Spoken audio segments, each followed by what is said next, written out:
After the corner seal pads are installed, it's time to add some spray foam insulation. Use a low expansion and low pressure window and door foam formulated with polyurethane.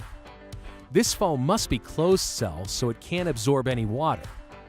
Therma-Tru recommends using OSI quad foam, but any appropriate foam can be used. Follow the manufacturer's instructions. From the interior side of the door, spray the foam into the gap between the door jamb and rough framing. Wait about 25 to 35 minutes until the foam is cured. Then use a utility knife to trim the foam and shims flush. Then install the handle set and deadbolt. Installation techniques and processes can vary. Check the manufacturer's instructions to ensure proper installation.